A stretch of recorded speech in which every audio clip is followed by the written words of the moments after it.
Ev almışıq, bizi incidirlər. Mən gedib gələ bilmirəm. Ayağım ağrıyır. Bizə söz verdilər ki, lifti də olacaq, qazı da olacaq. Bir nömrə veriblər ki, zəngilə binanı tikən adamdır, sahibkardır, amma adam telefonu açmır. 10 dəfə zəng vurursan, bir dəfə götürür. Sonra da vətəndaşlar deyir ki, başımıza yağış yağır. Belə bina heç yerdə yoxdur.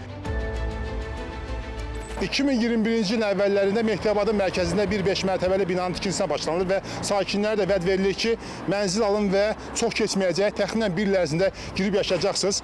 Amma il olub 2026, sakinlər hələ də öz evlərində yaşaya bilmirlər, çünki binanın təhvili yumanır. 8 ay müddətinə hazır olmalı idi. Maliyyə çatışmamazlıqları var.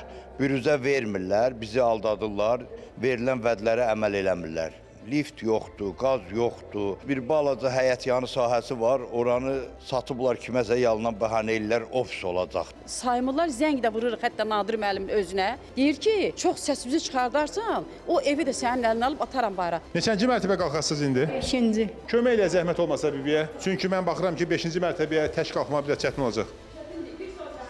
Və nəzərə alsaq ki, bu bir gün deyil də, hər gün bu vəziyyətdir. Vətəndaş 5-ci mərtəbəyə bu vəziyyətdə hər gün qalxıb düşməlidir ayaqla. 5 ildir bunlar bizə belə əziyyət verirlər, nə binanı təhvil verirlər, nə də pulumuzu qaytarıb verirlər.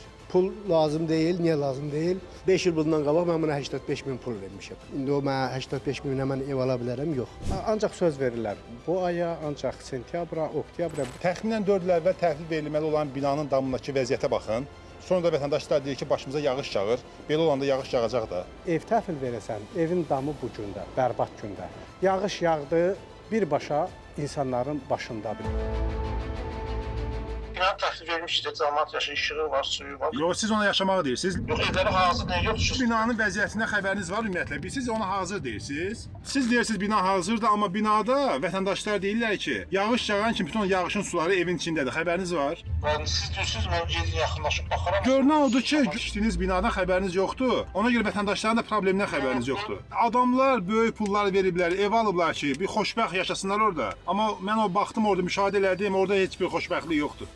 Tam işlərinizi yekunlaşmamış, deyirəm axı sizə. Yekunlaşdırmaq üçün sizə neçə il lazımdır? Mən burada 15 günü, maksimum ayın sonuna qədər, bir ayın, bu ayın sonuna qədər işim qalıb orada. Bu bina 15 günə tamamlanacaq bina deyil axı, yəni burada iş çoxdur. Müqavilədə nəzərdə tutulan müddət ərzində MTK öz öhdəliyini yerinə yetirməyibsə, bu halda vətəndaşın məhkəməyə müraciət etmək, mənzilin təhvil verilməsini tələb etmək, gecikmə nəticəsində dəymiş zərərin ödənilməsini tələb etmək, əgər müqavilədə nəzərdə tutulubsa, cərimə və dərbə pulu tələb etmək, müqavilədən imtina etmək və ödənilmiş vəsaitin geri qaytarılmasını tələb etmək hüququ vardır.